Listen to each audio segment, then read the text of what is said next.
mati jagat inai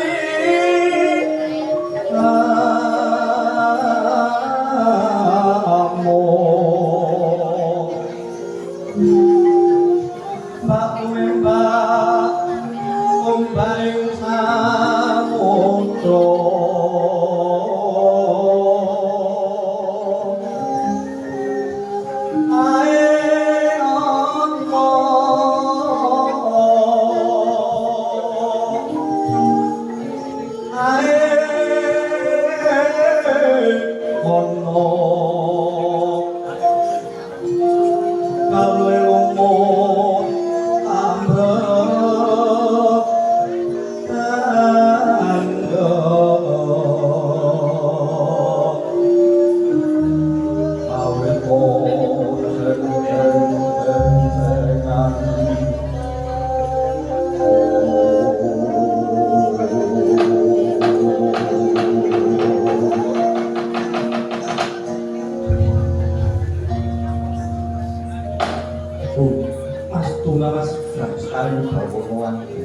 kakang Narada, kakang Resi kanthi kobar. Akan yo kagiat raos sing manah nglajipun saking jenengan dika kakang Narada tumunten mlebet ing bali mati mundulan. Boyo wonten pidang menapa kakang Resi. Makan sawari gaya Pak Manong kancote sapa sing gawe. Kula nuwun estulipun malah gumun raos sing manah kula. Raosipun ingkang napa ing sidhe panggalidal dene Paduka lan Prames di Bathara Guru boyang raosaken gara-gara ingkang tumanduk ing kayuwangan Suralaya. Liripun kados pundi dene Paduka maring dawuh kados mekaten. Ha iki pun sewu. Kedahipun Paduka menika sampun raos bilih ing kayangan samangke wonten gara-gara wonten gegeran. Menapa dasaripun Paduka maring dawuh kados mekaten? Menapa wonten satunggiling tapa lemah sangar kayu wae? Menapa wonten satunggiling satriya ingkang malih tingal ingkang dadosaken goro garani kayangan kakang Resi? Boten. Mugi dados kamuningan. Bilih samangke repatu panasan geger kathah sanjane para Jawata, para widodari, widodara ingkang sami ngungsi golek papan mandhekan nungsang puyang budal bingung lampahipun para Jawata. Dipun sebabaken dening menapa kakang Resi? Tunggal. Ingkang damel gara-garane kayuwangan boten sanes kejawi namung polaisi Gajah Sena. Ingkang samangke pados kasuwargan nyuwun dhateng sangganing para Jawata mugya samangke Gajah Sena pinaringan kasuwargan jati. Angka kalih boten sanes kejawi namung wujud pun bungkus atnajanipun inggih menika payah Paduka maring Drasena Prabu Pandhawa. Ingkang sampun wonten gangsal wasa dereng pundhat anggenipun nglampahi lampahan bungkus wonten telenging wonten Drasa. Alun sewu. Menawi babagan bungkus menika tumrap kula sampun dados daring Jawata. Apan mekaten selampahipun ingkang dipun sandhang atmajanipun Pandhu. Nanging ingkang dadosaken gara-garane ingkang sangalangkung inggil boten sanes gawe namung pamanipun Gajah Sena. Menika kala wau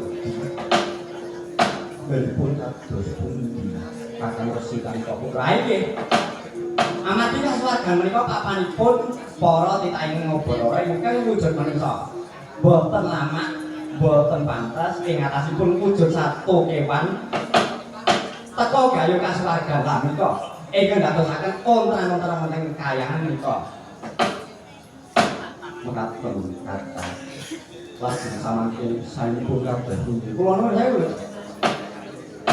ingkang dados dewane para dewa makreh para Jawata menika Paduka Prames di Bathara Guru ingkang menang murba wasisa dhateng para titah. Ingkang kumelit ingkang rumangkang kadunungan kulit daging mila Pramesti Bathara Guru kedah saged madangaken kawontenaning kayangan Suralaya menika. saking pokagawenipun Gajah Sena ingkang samangke sampun tenggo wonten ing Pacepanas Andi. Istilah Mas Tuna Mas Dam. Sekali bawono lan Kakang Narodo. Menawi kapetan kata jugi lan dipun guru. Telampani menika wonten Bandung jenengipun. Tegesipun ngaten pundi? Karo panamu Gajah Sena menika wonten sambung ratosipun kaliyan kawontenanipun bungkus Ahmad Sampun Pandhudibaya. Ingkang mapan ing Brasara sabab sampun pinesti panci Gajah Sena menika badhe pikantuk kanigrahan. Nanging sanes kejuting kasuwargan ingkang mapan kayangan nanging Gajah Sena kedah tumimbal lair-lair tegesipun kedah momong sabatipun bungkus sila Kakang Narodo kuwaturi mandhaping kepanasan kadhawuha Gajah Sena supados saged ambedhah punang bungkus ingkang mapan kala Brasara dene salajengipun Bathara Bayi kadhawuha supados paring sandangan dumateng punang bungkus ingkang sampun gangsal welas warsa boten tindak saking lelampahanipun kanthi cara mekaten saged padhang lelampahanipun ing kayangan Suralaya Kakang Resi punang utawa kali Gajah Sena badhe pingantuk kanugrahan Jawata Kakang Resi Narodo. Ciproporang tumingal pangampungan samya matali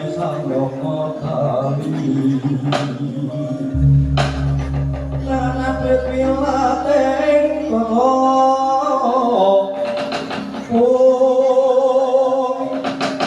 kaiwan kumangun samiti Benjang sangat jilatinyo tali puwus Terus sorong loko kaya buta sing ngakit Pasti cukon dan nyaman nyambak toyo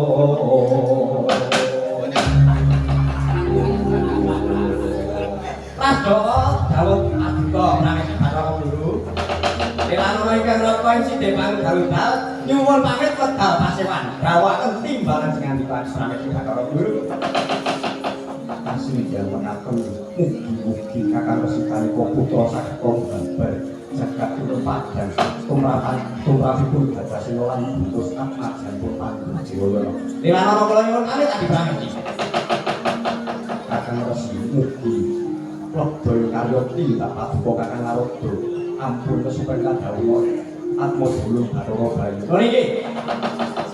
Bayu. Oh. Bayu apa?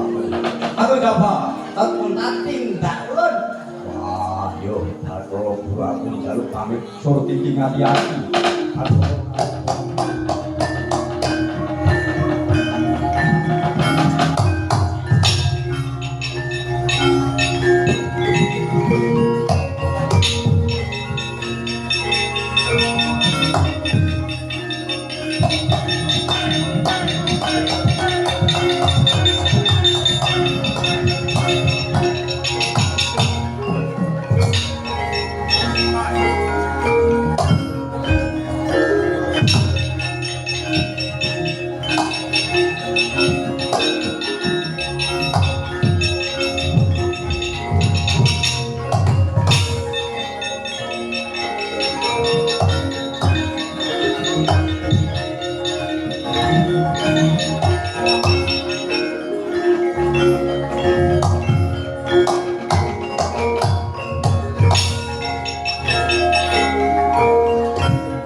ulun ngambari pangandikane Hyang Jatimurti kita dhisik ana lagi mapan ana ing wata Tebrasara ngantiya sandangan ingkang kinarya sarana jejabang supaya mengko sawise udar saka bungkus iki wis ngrasuk busana panjenengan kita. Oh, ayo wis aku dawuh ngawudo bapakku. Dene panjenengan ulun bakal budal ngropeki lanang Gajah Sena. Koper pangamun isi Gajah Sena aja laduk wani mosak asik kayangan Surabaya. Wis padha dawuh ngawudo bapakku. Pamit surti hati-hati lho, Ger. Aja nganti ana ingkang ngeri lho, Ger.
Monggo kita kuwi ditasnah awujudé satu kono iki. Yen nganti kita kladho anggone ngrusak cepat kepanasan, kita kuwi ora bakal atur kanugrahan wujud kaswargan, nanging kebara malah gedhe dosa kita. Kang mangkono bakal tinadang ana ing tangga dimukul ya. Sabar ya Gajah Sena. Bukula Narada. Kasungatanipun sampun wangsul wangsul. Kula matur kaliyan para Jawata. Anggen kula gesang wonten ngarca Padamrya sampun kawonten. Dateng kawontenanipun jagat tumuli kula pengin pejah sarana sampurna pitatuk kaswargan jati. Lho iya, oke. Yen kita kuwi kudu eling. Kaswargan kuwi dudu papane satu nanging titahe Bathara ingkang wujud manungsa kang kathahing uripe nalika ing Janaluka. Tumindake apik sarwa becik pekasan bobote dosa luwih enteng tinimbang bobote kabejan. Tumuli kang kaya mangkono bisa manjing kaswargan jati lho, Guys. Lan ning kita kuwi satu wana, kita kuwi kewan. Nadyan kita kuwi nurun gajah, Hera wana titiyane Bathara Indra. Nanging kita kuwi wujud satu wana. Kan gitu. Kita kuwi kudu ngaos diri lan ngrumangsani Gajah Sena. menapa sampun boten pikantuk margi anggen kula badhe gayuh kasuwargan. Ana. Kita aja kuwatir lho, Ger. Reh nih. Dewa kuwi adil. Iki mau kula ngadeg sanggang Giri Pratika. Ngaturke apa kang dadi kepinginan kita. Banjur sanggang Giri nata utusan marang ulun supaya matedhake dawuh marang jeneng kita, Gajasena. Dawuhipun kados pundi? Kita anut kasuwargan. Nanging sira aja kesusu mergo kabeh kuwi ana dalane, kabeh kuwi ana lelakone, kabeh kuwi ana pitukane. Kita mung ana ing ana Tebrasara, golek ana ing kono wujude putra Manik Astina ingkang dikasitrake amarga wujud bungkus. Bungkus kuwi mau umur 15 tahun. Kamangka ora ana sarana nganggo bedah bungkus kuwi mau. Kita didhawuhi supaya bedah menang bungkus. Janji kita bisa bedah bungkus tinar berko kasuwargan kita. Gajasena. Ulun. Nanging dawuh dewa mriyo mboten doro. Menapa mboten badhe doro karo kula. Ora. Dewa kuwi ora bakal ngapusi, dewa kuwi ora bakal cidhoi janji. Dewa kuwi ora bakal atur doro marang kitae. Apa kang dadi sakjane dewa kuwi ya kaya mangsi. Ingkang itu namanya gantang, total kan mepet. Amarga ucape dewa kuwi padha karo kodrat utawa pesti. Ger, Gajasena. Inggih menawi mekaten. Kirana kula nyuwun pamit mandhap ing sana apa. Madosi lawan ponang bungkus. Lan kula ngaturaken panuwun ingkang tanpa pisan awit saking sih kawelasan dhateng kula. Iya, tiba pada seperti hati-hati lho, Ger, Gajasena.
Oh, Sani.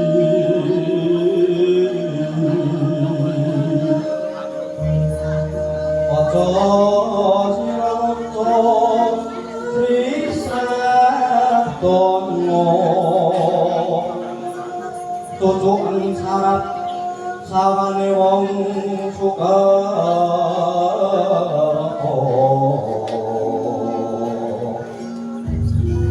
amung pamuji teguh rahayu yuwana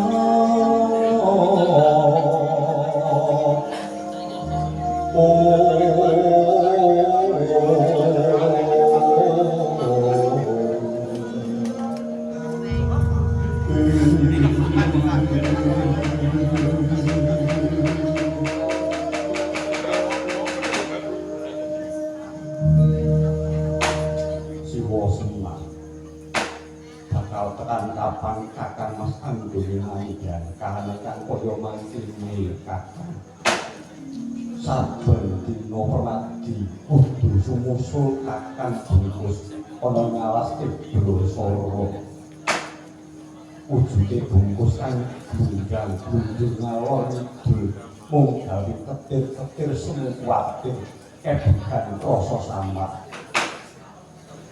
yen to nganti ana satu kirang galak ingkang rawasa kanane kakang bungkus iki kepiye Siwa Semar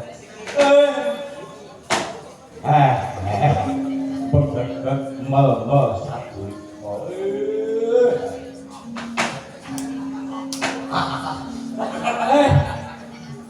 kula piyambak mboten ngertos kula gumun dene bungkus menika sampun nganti 15 wartane babar pisan dene wonten ingkang saged bergerah wujude bungkus kamangka saben dinane mung saya gedhe ora mungkin iki kok apa jekro reo lho kok darane rene kok ora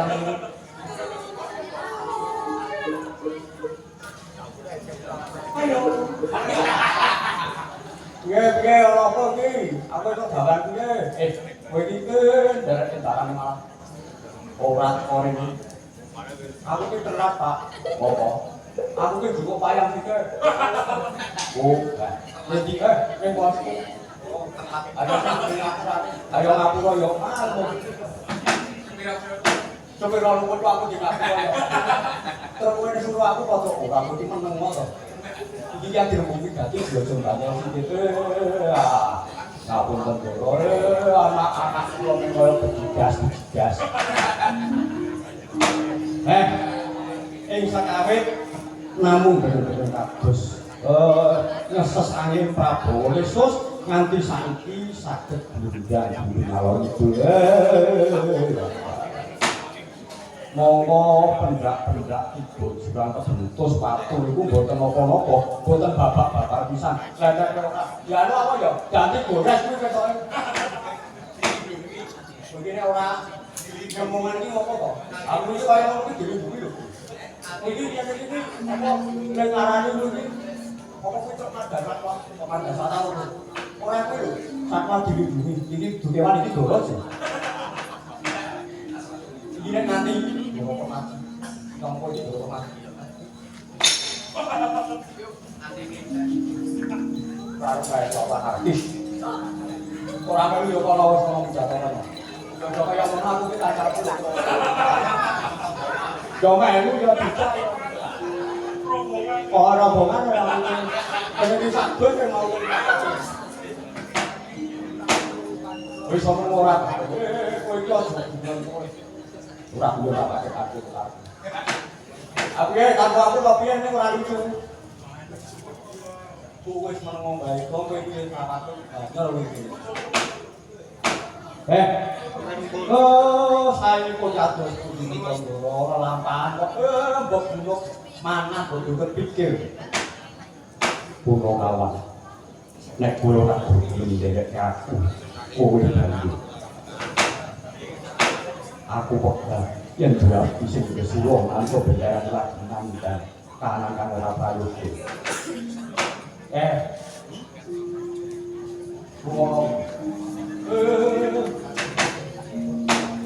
gue dari tunggalan. Aku kan aku. Pak, mesti dorong buku iki nek gambar tapi patah lho ya. Wah, mesti kuwi anu apa jenenge pengurus talungan khusus bandine kok bagus. Apa yo kakak iki dia apa menandang talungan khusus kok metune. Aku jadi talungan apa ya? Ayo sembuh talungan apa talungan hebat. Talungan khusus nek kok aku kowe iki ora ono sing dongan khusus anak-anakku kabeh do. Lain iki kono. Kowe Petruk utawa lagi goreng. Biyen kuwi julung kok tegese laire suruh Surya. Petruk kuwi julung tungkul. Tegese aku iki sing talungan khusus. Kowe iki tau talung. Kowe aja bedane nggih. Kakang Semar yen kok dhewe iki Kang Mas ora kedudukan kepadan saka panguasane Gusti. Permati lebih dan marayane modal ora termakake pasusan ing saliban dening Kakang Kuswa Semar. Semare boten prayekna semule kok balik.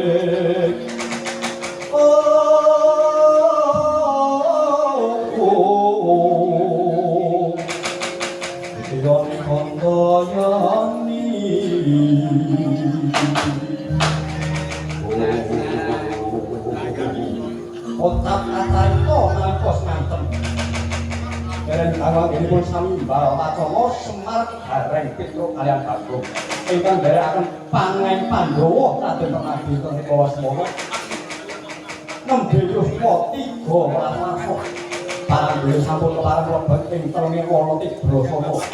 Dugi mulat namahe Gajah Sima ngrubahaken peksa ingkang ageng njugili sewa-sewa. Pating saleta suarane miris Permadi mulat pratane sang Gajah Sima.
Bungkus putra Narendra Astina Prabu Pandu kang kasetakake ana Wana Tibrasana. Tapi jalaran anggon wantuk asragan jati. Tak bagus. Yen kowe pancen isih urip, kudune kowe tunggu apa kang tak aturke. Sing gedhe pangukuramu, yen cilik lara, gedhe tumekeng pati. Ego katujang kadune Gajah Sima. Ora niat aku bakal mulosala marang kowe. Nanging kowe apa wis dadi jalaran anggonku antuk kasuwargan sing gedhe pangapuramu jawab buku.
Jiwa lawan kowe pun kowe bakal paring sandingan sadurunge kowe metu saka jroning bungkus teko kaprawoso dening Gajah Senondo.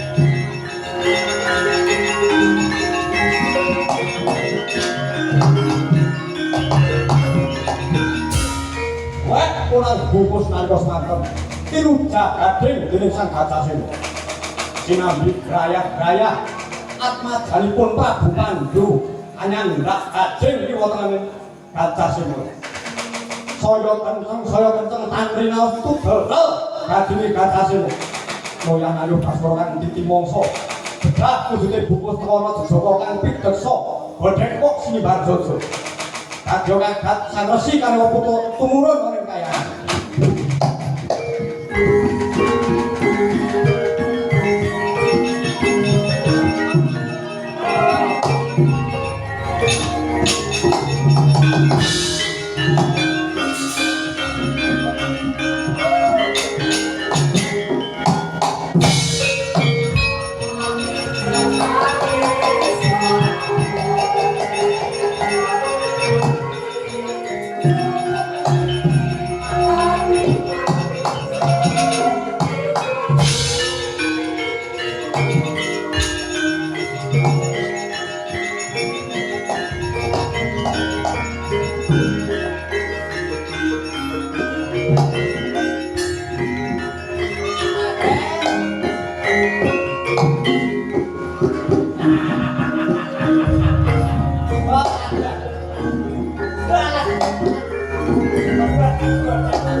Mula bareng sedul saka jroning bungkus biyo kuning gemining kaya kencana senanging pakuntane mongko gagah gedhe dhuwur kowe nganggo sandangan jangkep sing diparingi Bathara Bayu kampung oleh Bandung Tunggu kelat bau ban manggis gelang Candra Kirana lan sak panunggalane wah yo kabeh wis tak paring marang sabar. Saiki iki dua iki ning ngarep wong ning dasare ya kan ora iso ngomong 15 taun. Udah bisa apa nggak ya? Rumah udah tahu sekolah kali wong. Jadi ini sekarang kan kita.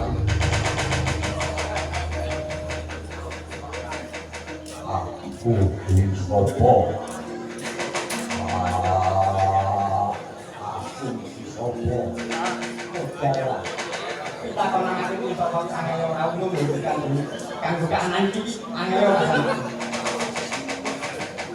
Jan, dia ngerti kita ini dulu jeneng. Kita ini dijaga itu ngapain jeneng bungkus punya 15 tahun.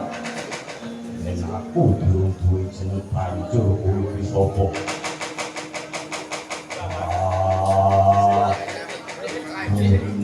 Sopo, anakku kuwi anake sopo. Lanjutkan. Buka mulanya sira kuwi saka bapak lan ibu kita.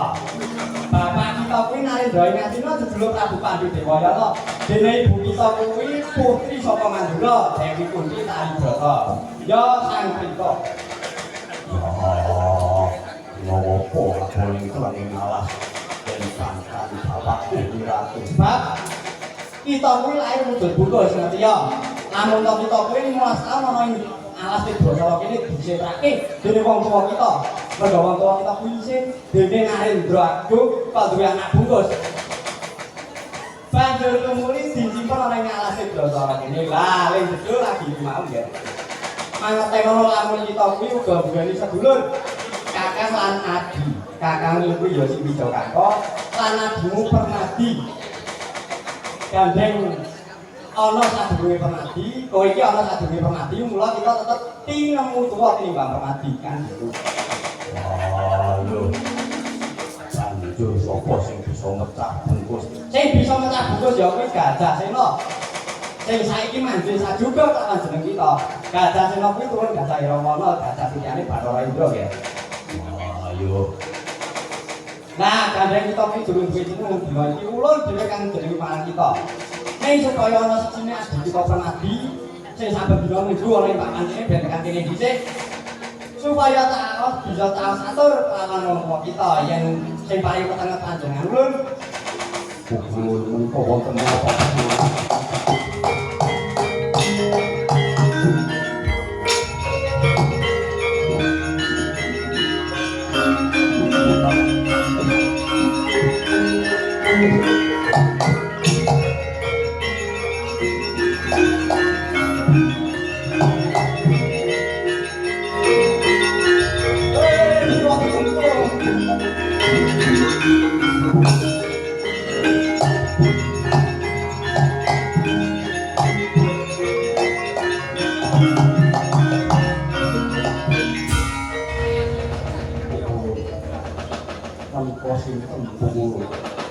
Permadi ngatenono yen to iki Jawa yen ana sajane bungkus ya kuwi akan kita Permadi.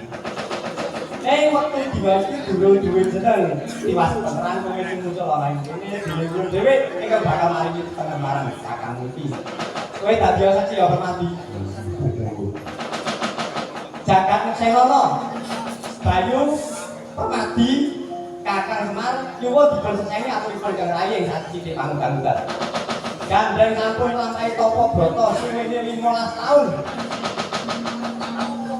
Lan ingkang saged bedah wujude bungkus menika Gajah Sena. Tembung brata lan tembung Sena kula gathaken mula kawasan Brata Sena Kakang Semar.